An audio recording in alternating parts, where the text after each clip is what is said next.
Hello, this is AJ Macdonald with Macdonald Financial Services. We got Devin Jones here. Today we're going to talk about what happened last week in the economy, the market, the world. Where should we start? Big day for the Dow, going over 50,000. Last week, yeah. All-time high on the Nasdaq and the S&P, kind of hit multiple all-time highs last week. It's just on a little rocket ship right now. Seems to be making money in bunches. So I guess if you're Trump and you take a bunch of tech executives to China with you, good things happen. It's all good things, right? So the heads of Apple, Tesla were there. NVIDIA. Right? Along with NVIDIA, that's right. We're there with him. Well, no, some of those are hitting all-time highs. And they're not Tesla, right. but NVIDIA hit all-time highs last week too, which many of our clients own and within the S&P 500 or the Nasdaq investments that we have for them. So, pretty good times.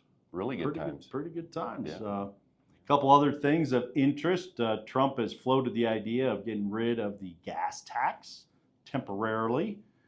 Should be huge. It's 17.5 cents, I think. Goes without saying. Everything is huge. So that would be right there. For those of you, I have to put premium in one of my vehicles, and I filled that up last Monday at $5.07. Wow. Per gallon.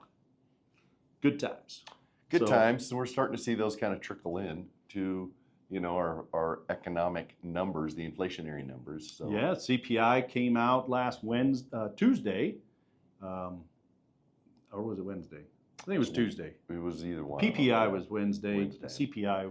So how'd that look? Not good. No. So what? I know. That is a shock. Right? It was. It has started to infiltrate those numbers, and so we're starting to see it do what we expected it would do. And we've been saying in many of our videos that the inflationary times will be here again, and here we are. Well, and everybody watching this video is aware that gas prices are higher, food prices are higher, everything's higher almost. I can't think of anything that's not higher after we started a war with Iran. But came in at, I think it was 3.8% on Tuesday, last Tuesday.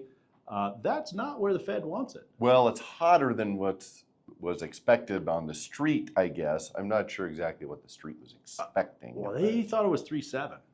So a tenth higher, not the end of the world, but the market sold off on Tuesday because of that news and then bounced back. Yeah, we also had the confirmation of Kevin Warsh.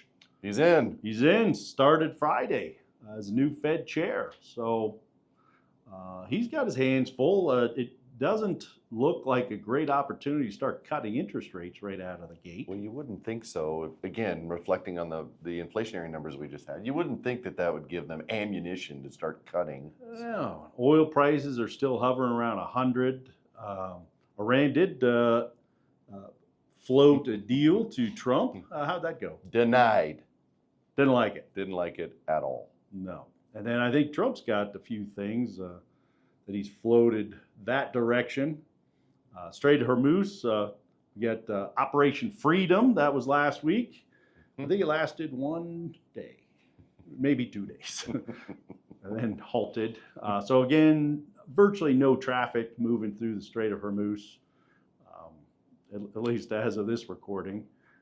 There was a couple ships that went through. The Operation Freedom was the military. Our Navy was going to chaperone ships through the strait, and I guess we did that a couple.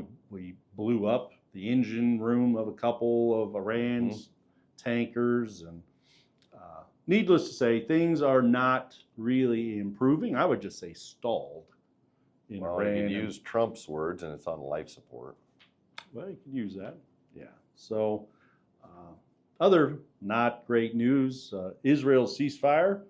Not real. That expired, and so they're bombing Lebanon, I guess, outside of Beirut. So things in the Middle East not improving. I maybe even getting worse. But focus was really on Trump's trip to China last week, and it's pretty positive. We'll see how it goes. Corporations continue to report, and those numbers look really good.